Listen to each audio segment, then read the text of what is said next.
Back when I was a senior in high school, I had a weekend job pumping gas at a highway gas station here in New Jersey. I saw all kinds of crazy stuff in the year or so that I worked there, but honestly, most of the stuff just came across as funny nowadays. Like even some of the closer calls with crazy customers or the time that I got robbed, I wasn't really in any life-threatening danger.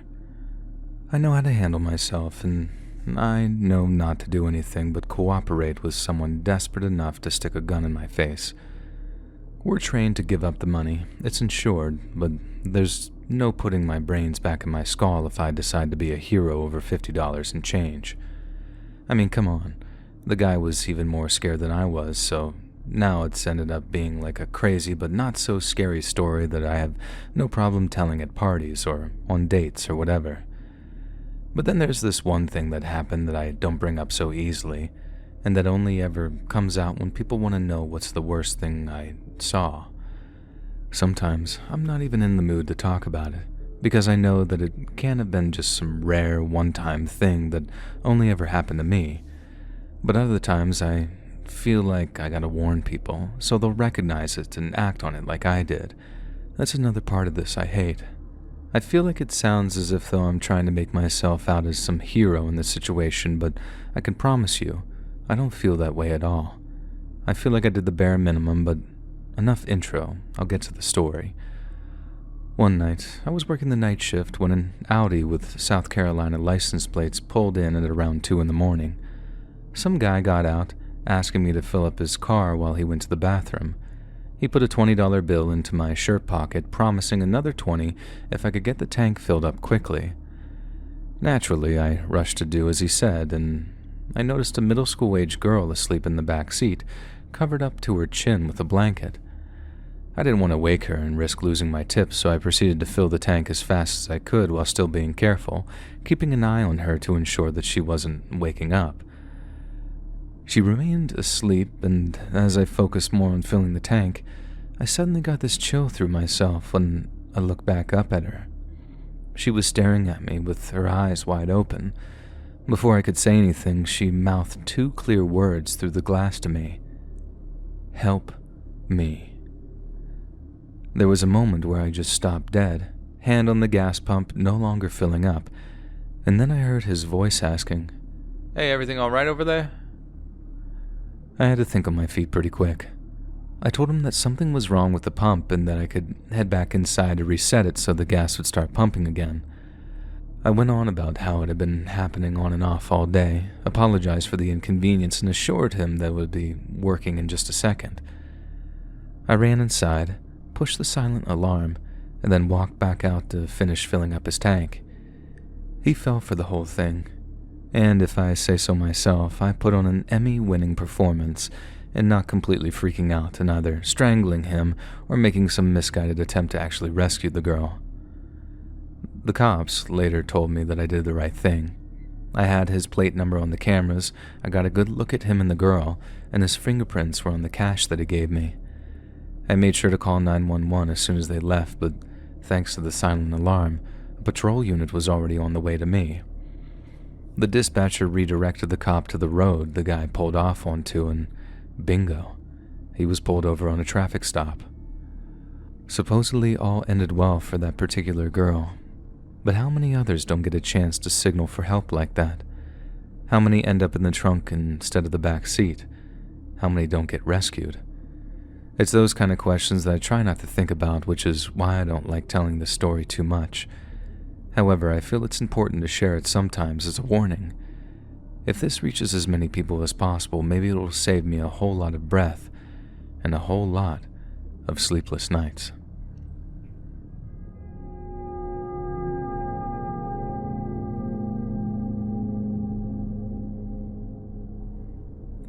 I need to preface this by saying that I don't believe in ghosts or any other kind of paranormal activity, and this is not an attempt to convince people of their existence.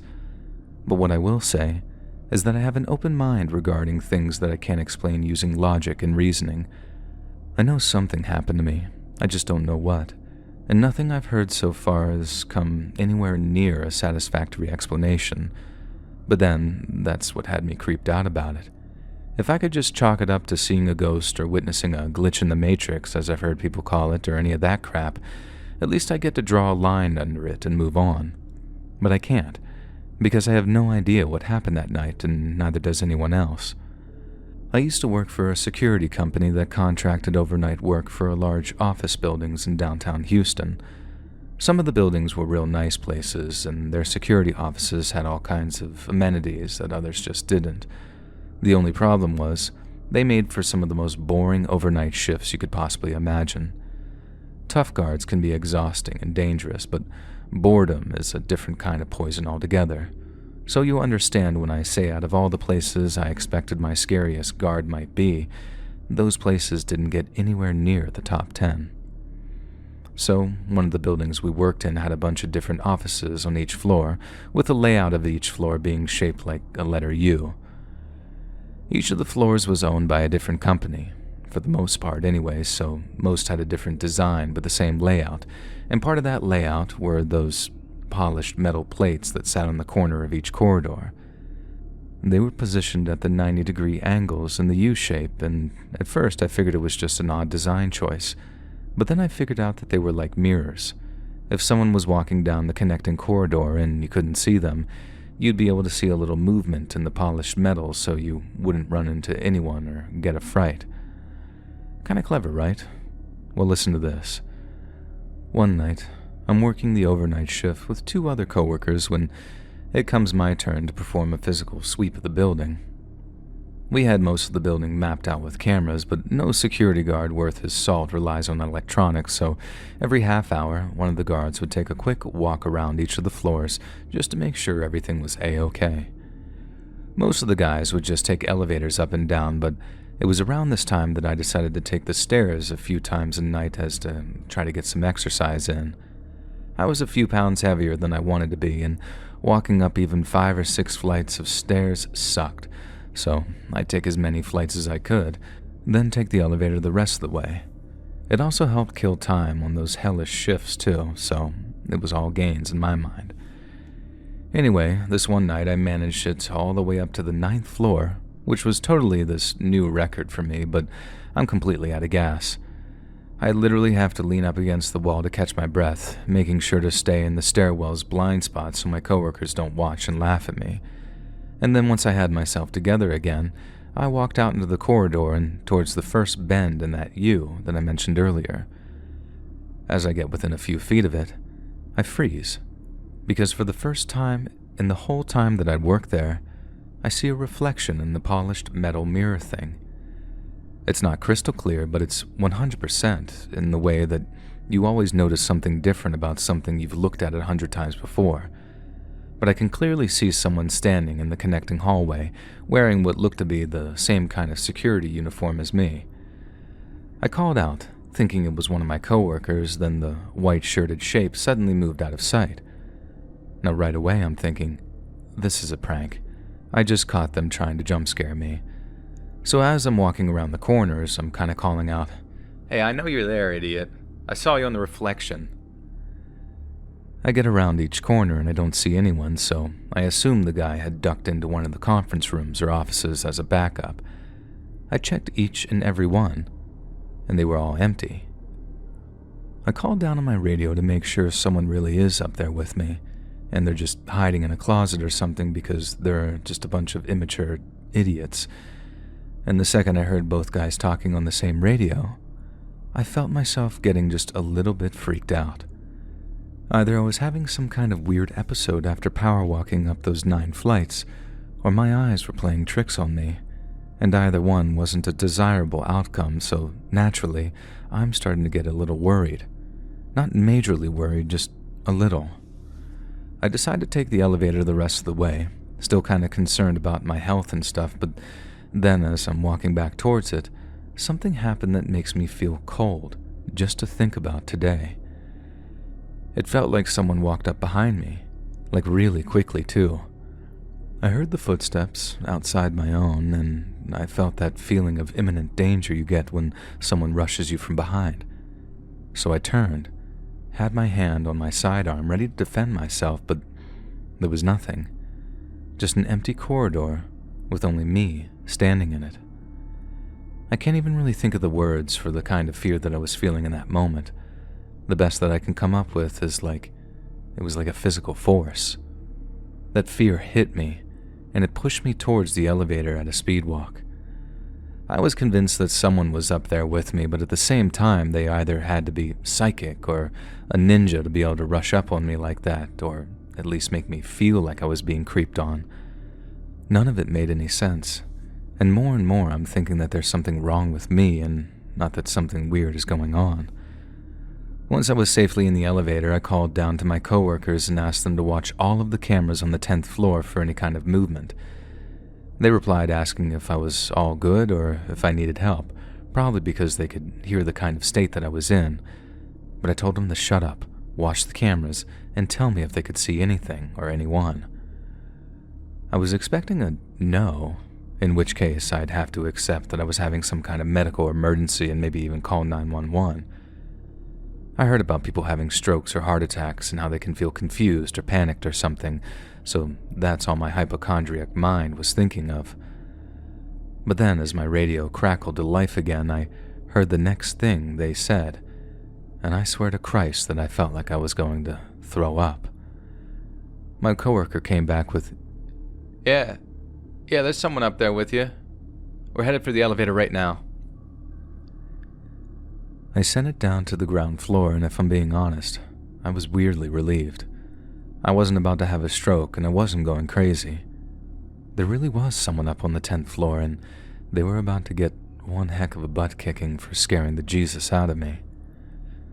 We swept all the rooms together, calling out to this potential intruder the whole time, saying things like, "Come on out," and "You only get trespassing," and even saying things like, "This is a heck of a way to get yourself shot." We were just bluffing, and it wasn't a huge issue that we didn't find this intruder on the 10th floor because they could have easily used the stairwell to escape to another floor. But instead of going and hunting them down, we just head back down to the security office and watch the cameras and just wait for the real cops to show up. On the way back down to the office, I asked my coworker what exactly he'd seen on those security cameras, and it turns out he hadn't seen anything definitive, just enough blurry movement on the edges of a monitor to know that A, someone was definitely up there, and B, they seemed like they knew where the camera's blind spots were. This is what really sent alarm bells ringing for my coworkers, as stuff like that suggests someone has cased the place, i.e. done a little recon in the daytime, possibly disguised as a client or employee so they'd know where to go to get whatever they'd come for, as well as how to get there without being spotted straight away.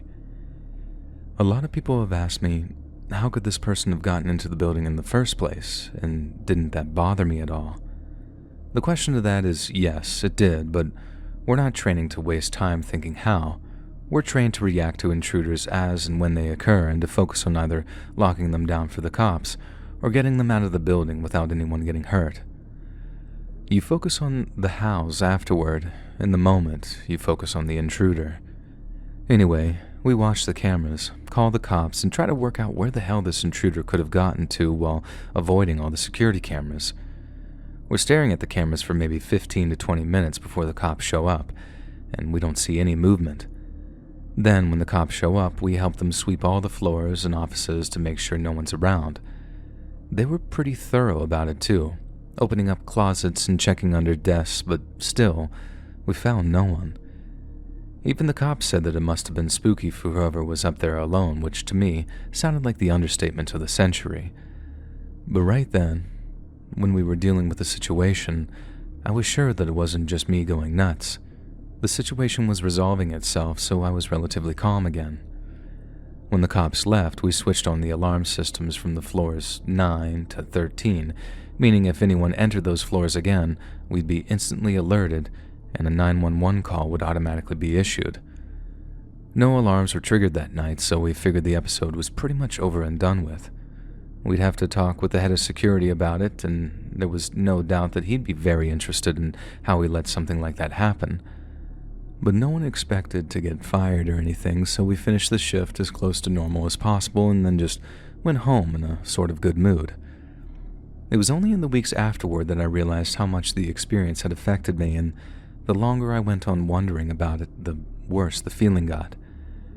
Thinking I put it behind me turned out to be a major error of judgment on my part, or maybe I did box it off and then it just broke out again, I don't know. I thought about what could have made those pictures and noises, what could have given me that feeling like someone was rushing up behind me, and after thinking about it for long enough, I decided that I didn't want to work there anymore, and when I was told that I couldn't pick and choose which guards I was on, I was left with no choice but to seek employment elsewhere.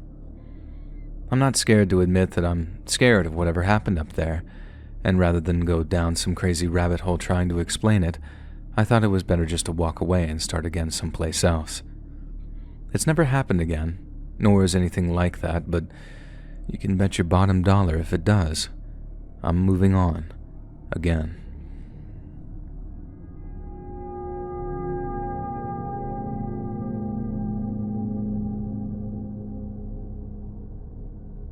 I worked for the Las Vegas Metropolitan Police for 8 years, and in that time, I only had to use my sidearm once. A lot of other Metro cops might tell you that's kind of miraculous and that I should consider myself lucky. I do, in a manner of speaking, but those same cops would also admit that my one shooting is worth 3 or 4 of theirs, on sheer circumstance alone. I was driving through North Vegas one night after getting a call to the 7-Eleven on East Owens Avenue. Then on my way back towards the Strip, I'm slowing down as I come up to some lights when I spot something weird on James Street to my right. There was a car parked on the sidewalk with all the lights inside the car switched on, and it looked like the driver was slumped over in a sort of unnatural position. I didn't have any other calls, so I figured I'd drive around the block and then roll past him real slow to see if he was okay. And lo and behold, there's a guy passed out in the driver's seat of his car. So after a quick look around the driver and passenger's side to check for weapons or narcotics, I knocked on his window a few times to wake him up. The guy looked to be maybe in his late 30s, Hispanic, with a closely cropped haircut and what looked like work gear on. And when I knocked on his window, he woke up startled. Now, the first words out of his mouth were, "Oh my God, officer, I'm so sorry. This is literally my house right here. I think I just nodded off for a little bit and parked here." I asked him where he'd come from, and he told me that he worked nights at a chemical plant over in Henderson. He'd spent all day doing something for his family, then had to work right after, so after running on almost 24 hours on no sleep, he must have passed out as soon as it was safe to close his eyes for a few minutes. Now normally, I'd have to perform a field sobriety check on this guy, but he genuinely did seem exhausted.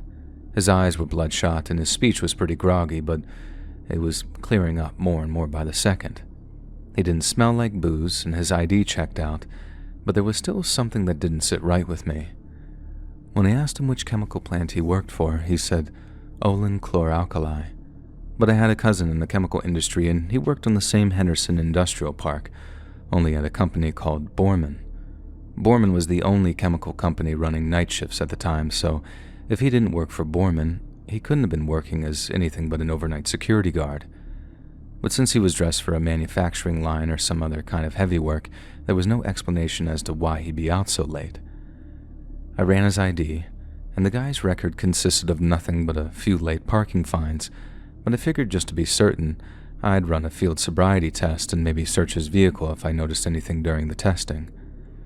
Now, worst case scenario, I'd minorly inconvenience this dude, and he'd probably understand my reasons for doing so given how chill he was being.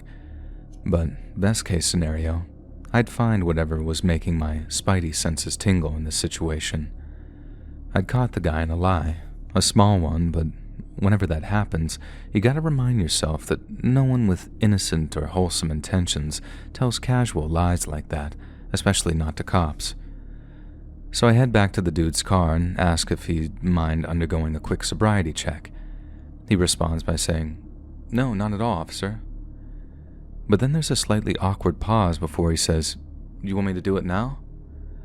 I nod and he just sort of looks back at me as if to say, "Really? I thought we were cool." I explained to him that as much as I appreciate how tired he is and how hard he's been working, I've been ordered to perform a check on him given the circumstances.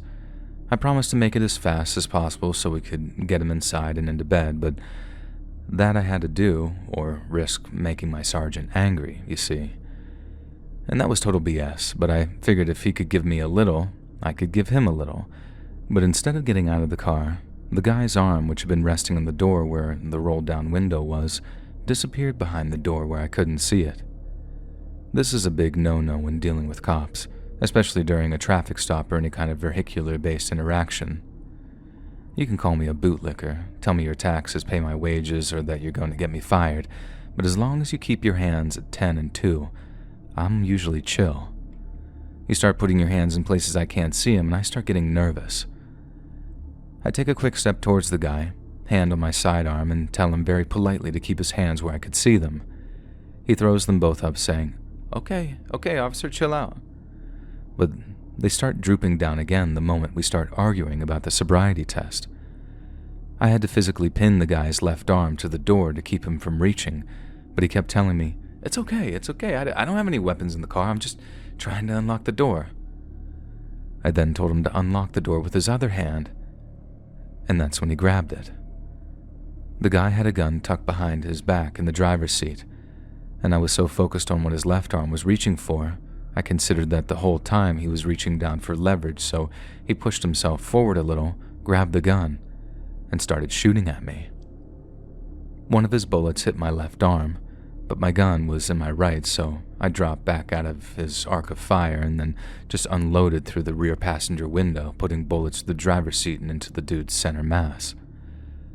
My left arm refused to work on me, so I had to grab my radio with my right, still holding onto my gun in order to call in that I'd been hit. This put me at a huge disadvantage for a second or two, and if the dude had still been a threat, he could have taken me out with a few well-timed and well-placed shots, but thankfully, he was in no position to do that. After I called it in, I immediately trained my sidearm back on him and then instinctually started barking out commands. I was scared out of my mind, with no idea of what to do. I didn't want to shoot the guy again, but disarming or detaining him was out of the question thanks to the bullet that he put through my arm. I remember how I stopped barking commands at him for a second only to hear the guy start to weakly say something like, "Why'd you shoot me, man? I'm right outside my house."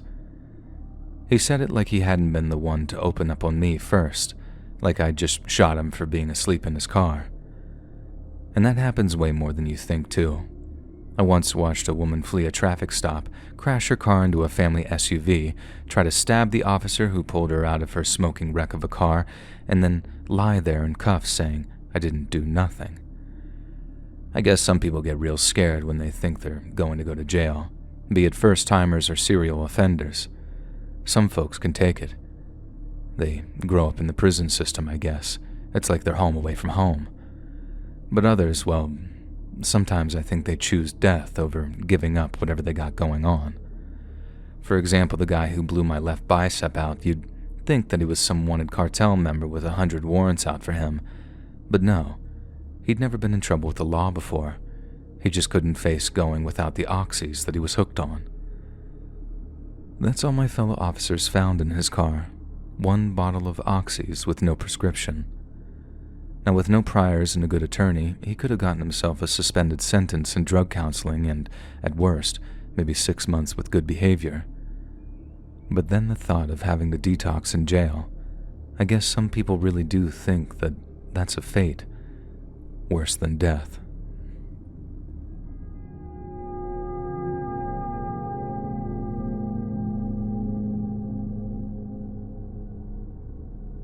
I was just 19 when I first moved to the United States.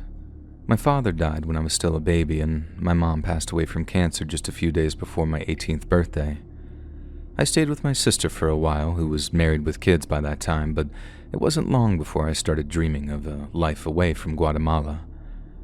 I started my application not long after and pulled a few strings with an old friend of my father's to land a sponsor and a job up in Texas. Then, about 18 months later, I arrived in the city of Laredo. The U.S. was new and big and exciting, and although the work was hard and my pay wasn't great, I was happy. My abuela always used to say, "Al falta de pan, tortilla." When you don't have bread, you make do with tortillas, and that's exactly what I was doing. So I worked my crappy job and slept in a crappy shared apartment, having faith that things would improve over time. They did, but as per a favored saying of mine, it's always darkest before the dawn. And just when it seemed like things were going okay, there was a fire at the apartment building that I was staying in. We woke up to someone pounding on our door, and when we all ran outside, one half of the building was engulfed in flames. I think some people actually died that night. It was awful. So even though I was doomed to live in my car for the foreseeable future, it was kind of, by the grace of God go I kind of situation.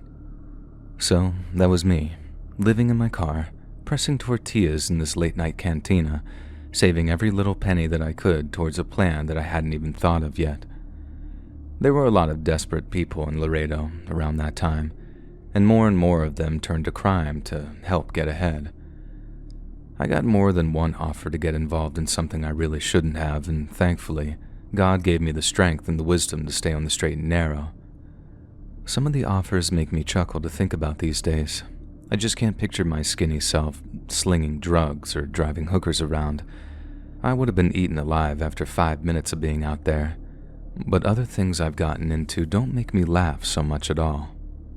One night, I was on break from my cantina shift, so I walked down to this corner store to pick up some Coke and maybe some cigarettes. Then instead of walking straight back to the cantina, I leaned up against a wall outside of the store, then lit up a smoke while I drank my Coke. I was just minding my own business, lost in my thoughts, when I suddenly heard a voice saying, "You work too hard, son." He said it in Spanish, but he had this fatherly tone about him, and when I looked around, I saw this older vaquero-looking guy walking up to me. I say vaquero, like a cowboy, but he dressed rich. Nice boots, nice hat, big shiny belt buckle, you know the kind. I told him something like, "Just trying to get by, Tio," thinking that he was going to move on after a passing comment, but he didn't. He walks right up to me and says, in Spanish, "It's not like everybody used to walk their dogs with sausages, right?" I think even some Chapinas won't understand what this means, so let me explain.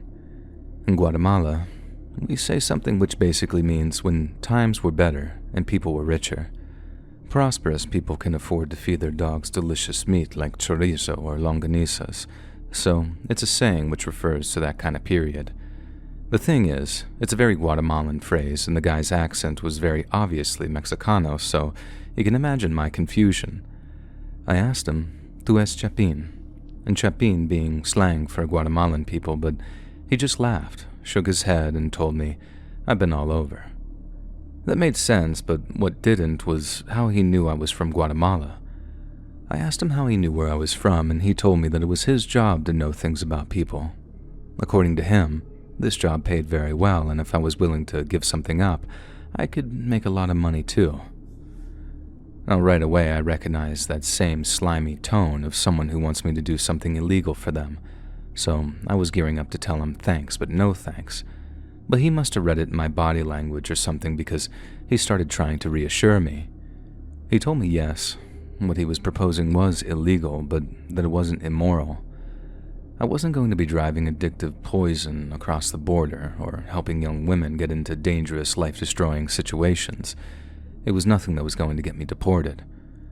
I wouldn't be able to work for at least 6 to 8 weeks after whatever it was that he was proposing, but all my expenses would be paid for during this period, and I'd walk away with $4,000 cash. $4,000 was more than half my salary at that time, and way more than any of the pimps or dealers were offering. Then, with the promise of the work not being immoral, I'll admit that he had my attention. He went on to explain that in the United States, the trick to making money outside of the law was to stay away from vice, and in drugs and prostitution to work with the gringos, not without them or against them, and the wealthier those gringos were, the better. I figured that he was talking about some kind of financial crime, as he kept insisting that no one got hurt and that he worked with the best people around, his words. I guess that he kept me in the dark to keep me curious, something he'd practiced many times over, probably, but it worked. And in the end, I asked him what I had to do to get my hands on that kind of money for just a few weeks' work. But then, instead of telling me straight up, the rich vaquero launched into a whole bunch of questions about my health. He asked me if I have diabetes, any heart problems, if I'm on medication, all this medical-related stuff that didn't really make sense to me at first. I figured whatever it was, I had to be fit and healthy for it, and my God, was I right about that. I wasn't being offered $4,000 for my labor. I was being offered it in exchange for one of my kidneys. And when he first said it, I thought that I must have misheard him, or that he was using some kind of slang term that I wasn't familiar with. He mistook my confusion for shock, and once again he went into this what sounded like a well-rehearsed method of trying to convince me. He told me that a fit young man like me could survive on one kidney, and that with enough time, it might even grow back. I might have been young, broke, and fairly naive, but I wasn't stupid. I knew major organs didn't just grow back. At least I was pretty sure they didn't. I wanted to tell the guy to stick his offer where the sun don't shine, as it was just about the most insane thing that I'd ever heard. But something told me that being rude to such a man wouldn't be a very wise move at all. I told him I'd think about it, and he gave me a card with nothing but a phone number written on it. I didn't call the number, and I knew better than to go saying anything about it because I'm from a place where people talk themselves into their graves sometimes. But I'm also from a place where people cash money into the graves too. So I kept my mouth shut and told myself that with hard work, prosperity would come eventually. Quick fixes are a rare thing in life, and you never fix long-term problems with short-term solutions. I never heard about anyone accepting any offers to sell their organs, but if a man felt comfortable and confident enough to approach migrant workers in the street, there must have been someone out there accepting these offers. I understand the wall of silence involved in something like organ trafficking, but you'd think you'd meet one or two people who actually did it, right? But I never did, and I think I figured out why. Say you went off with a stranger, and they took you to some back alley doctor, and they gas you out under the impression that you're only losing one of your 2 kidneys. Who's to stop them from taking more, or from taking everything? You'd have to be crazy to agree to something like that. Crazy or truly desperate, and that's what scares me. I know that there are people out there so desperate they'll sell their organs. I was almost one of those people myself. I love this country, and I love the people more. But for many migrants like me, the road is long, hard, and some people never make it to the end.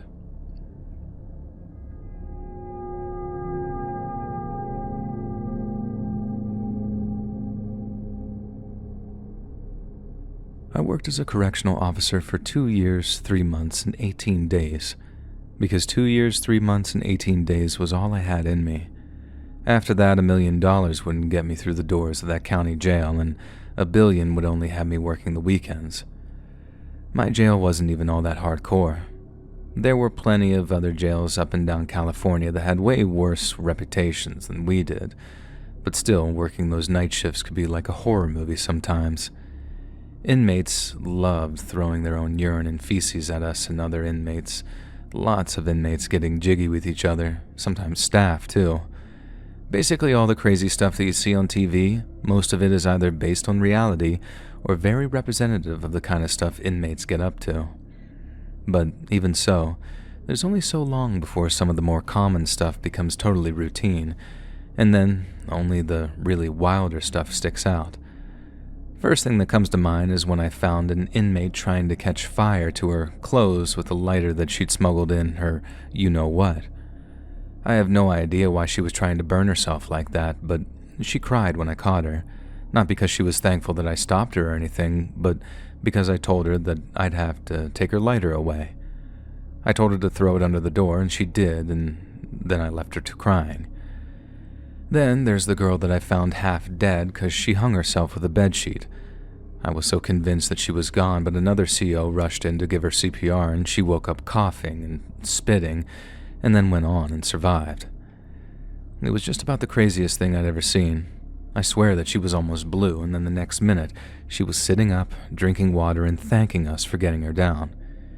You'd think that she'd be angry that we stopped her, but I guess people just get trapped in the moment, and when they realize what they almost threw away, they're grateful that you helped stop it. Another time, a girl claimed that she was having a heart attack, but none of us believed her since she pulled a very similar trick by pretending to be sick and then attacking us or trying to escape.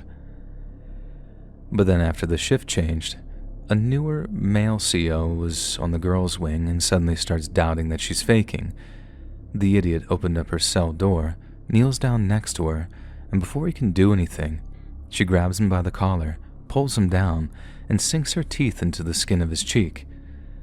By the time the CERT team got there, our new CO had a chunk missing from his face, and I heard the biter took a hell of a beating before she gave in. She got aggravated assault by a prisoner charges. The male CO needed 12 staples and never came back. Then there was this other inmate, much more aggressive and heavy-set girl, who decided that she wanted to die. She tried jumping off the second story, but a nearby CO sees her doing it and grabs her. But then, instead of trying to shove the CO off before jumping, the heavy girl decides that she's going to take the CO with her. They were both teetering over the railing before this other male guard showed up to pull them both back over, but I heard for a few seconds there, it looked like both the CO and inmate were headed to the hospital that night. That inmate was always trouble, I think because she knew how physically dominating she was. The only issue was, some girls just don't care how big their opponent is. As one girl told me, they make coffins her size too, ma'am. She was used to girls backing down in the real world, but in jail, that's not such a common thing. Same girl ended up getting stabbed in the back of the head by another inmate. Shank penetrated her skull, and she ended up with brain damage. Nothing severe, but she spent a long time in rehab working out some motor issues. But then the thing that made me crack and just completely walk away wasn't anything that any inmate did. It was my own coworkers that pushed me over the edge. We had this one female guard. I swear that she got her job under the table or something, but she was the worst. Everyone dreaded working with her because they knew they'd be working double to make up for her laziness and incompetence. Word was that she was getting canned next time she messed up, but then when she did mess up, it was in a way bigger than anyone could have expected. She skipped a bunch of walkarounds, and then when she finally got off her butt to do one, she found a male inmate hanging in a cell. But unlike when I found the girl hanging, there was no bringing this guy back. People said that he had been dead for hours, and this is when we were supposed to do walkarounds every half hour or so. We thought the jail was going to throw her under the bus, but then this is why I think she was connected. The jail tried to sweep it all under the rug, like an actual cover-up. We think someone faked paperwork to cover her butt, and she ended up getting pushed and not shoved out, meaning she got a chance to resign without being in disgrace.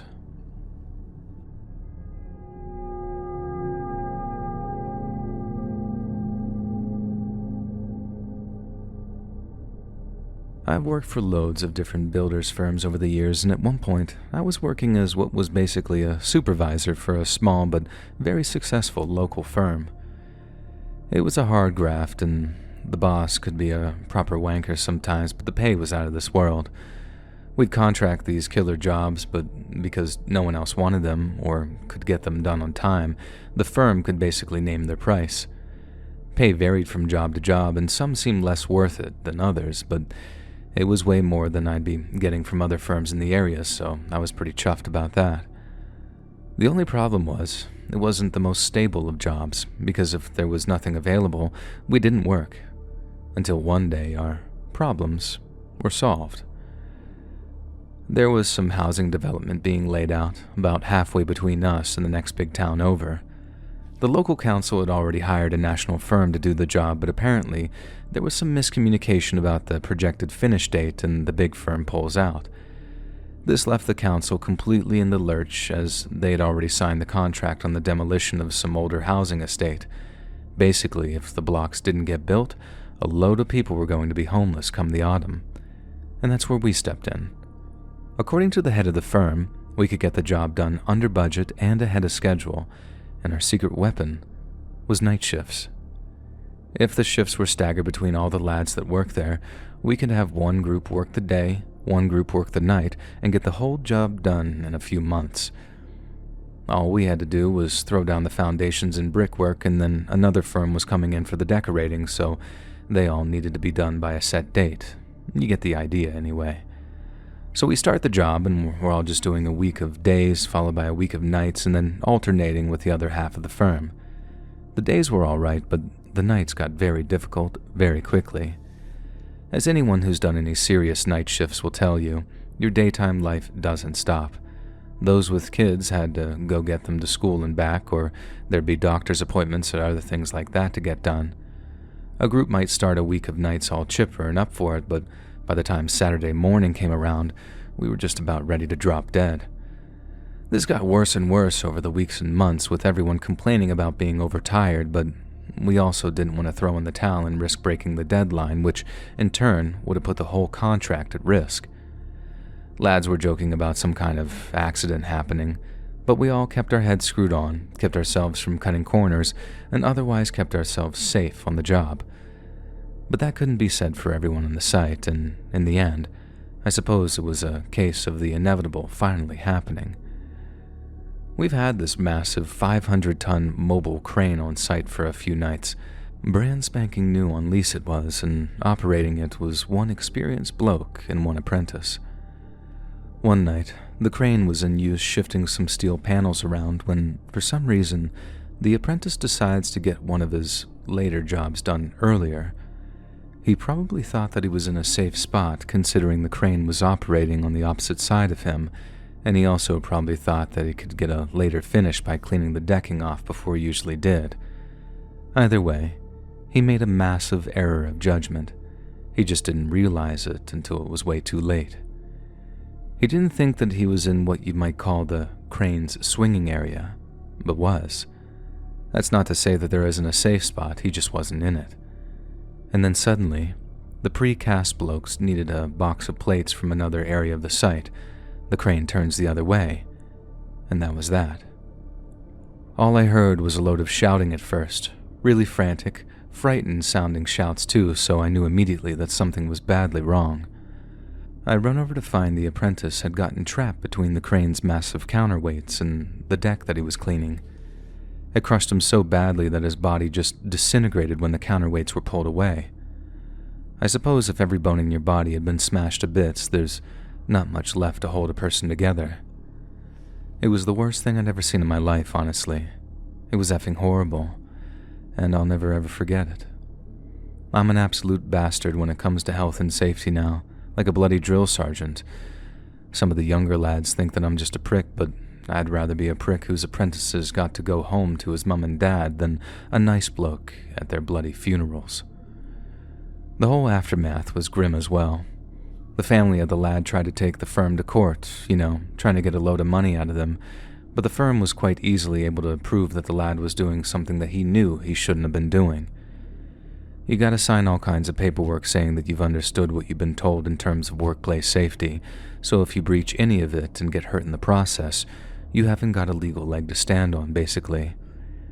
It was just heartbreaking for the family, to be honest. I don't even think that they were in it for the money. They just needed someone to blame. When you're in that period of mourning, you don't want to accept that it was your loved one's own fault that they lost their life. It's just too soon to have that in your head. But then the head of that firm lost a lot of sleep over it, actually thinking to himself, could I have stopped that in any way? Either through more H&S training or by holding the apprentices to a higher standard before taking them on. It was horrible for everyone involved, but especially for the family and especially for the lads who had to see what was left of the poor guy after the accident. They had their fair share of sleepless nights too, as obviously, so did I.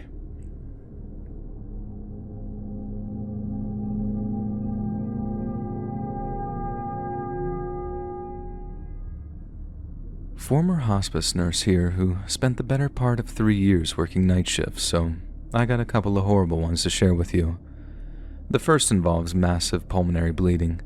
This guy had a tumor in his lungs and it kept growing until it basically popped an artery. I personally just put the guy to bed and had been out of the room for no more than 5 minutes when I heard his wife scream after something wet sounding hit the floor. I ran back in to the sight of so much blood pouring out of this guy's mouth. I sent his wife out of the room under the pretense of cleaning it up, but I knew that he only had a few minutes left. I grabbed his hand and told him everything would be over soon. He tried to speak, but nothing but a few weak gurgles came out. It's horrible to see someone so afraid, especially when there's nothing you can do for them. He was begging me to help him breathe again, but unless someone is on the operating table, there's just nothing you can do for them except comfort them as they pass. He went into shock after a minute or two, then eventually died 10 minutes later. I remember how the floor around him was this deep, sticky red from all the congealed blood, and how it took 2 hot washes to get all the stains out of my uniform. I've seen similar in a patient who suffered a sudden rupture of extreme esophageal varices. For people who don't know what that is, you have blood vessels in and around and throughout your esophagus, as is the case for most of the body. In patients with liver disease or liver failure, the liver's inability to do liver stuff caused a huge amount of pressure to build up.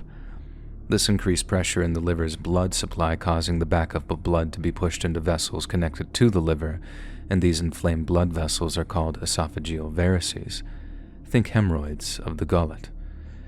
They can vary in severity, and most often they are undetectable until an ultrasound confirms or if bleeding happens. There are medications that calm the vessels somewhat, but it's a chronic problem that can't be reversed and it only worsens. To put it as plainly as possible, you have these ticking time bombs throughout your whole upper body, and sooner or later, one of them's going to explode. I had another patient, a 32-year-old alcoholic that was going through chronic organ failure and just couldn't seem to fight his way out. He tried rehab before. I had been a candidate for a liver transplant at one point, but there's a threshold. If a person is so sick that they die regardless of a transplant, a doctor isn't going to waste the surgery, so, in essence, the guy drank himself out of transplant candidacy and into an early grave. He was admitted to the hospital because he needed a tap to drain the liters of fluid that built up in his abdomen due to the liver failure, but the buildup of toxins was also causing heart failure and severe respiratory problems. During this hospitalization, he made the decision to go DNR, or DNI, at 32 years old, which means do not resuscitate. We thought that was going to be the end of him, but miraculously, he made a kind of recovery and worked his way up to being able to waddle around the ward. He was discharged, promising to clean himself up, but was admitted to the emergency department a few weeks later with controlled vomiting. He'd fallen off the wagon, gone on a binge, and it straight up killed him. Shortly after arriving on our unit, and despite giving him a bunch of anti-nausea medications, his vomit went from bile appearing to straight blood. I've never seen so much blood coming from a person, and in such a violent, painful, messy way. We tried to replace all the blood that he was losing in the hopes that the varices would stop bleeding, but they didn't, and although we worked our butts off trying to keep him alive, he began to lose consciousness and his breathing slowed. An irregular heartbeat quickly turned into prolonged ventricular tachycardia, which is when the lower chambers of the heart beat very fast in quick succession, which is obviously something you don't want. Normally, we'd be considering defibrillation by that point, but because he'd opted for a DNR, we just had to step back and let it happen. His heart rhythm quickly deteriorated further into a slow, very abnormal rate and rhythm, and then started to fail completely. The little blips on the monitor were rare at this point, and his breathing had gone from gasping a few times each minute to nothing at all. I've been in situations like that where staff are devastated to have failed to save someone's life. Sometimes it seems like someone's about to pull through and then they're just gone, and the doctor is calling it. But that time was the first time when instead of the sense of loss and frustration that everyone just has to swallow so they can carry on, there was a sense of relief. This almost indescribable sense of relief throughout the room because he was no longer suffering anymore. To this day, what happened in that room remains the most harrowing example of what addiction can do, and the outcome was the most hideously miserable but preventable death I've ever witnessed. Hey friends, thanks for listening. Click that notification bell to be alerted of all future narrations. I release new videos every Monday, Wednesday, and Friday at 7 p.m. Eastern Time, and there are super fun live streams the nights before every Sunday, Tuesday, and Thursday. If you got a story, be sure to submit them to my subreddit, r/letsreadofficial, and maybe even hear your story featured on the next video. And if you want to support me even more, grab early access to all future narrations and bonus content over on Patreon, or click that big join button to hear about the extra perks offered for the channel. And check out the Let's Read podcast, where you can hear all of these stories in big compilations and save huge on data, located anywhere you listen to podcasts. All links in the description below. Thanks so much, friends. And be sure to say congrats to Hannah and Ryan.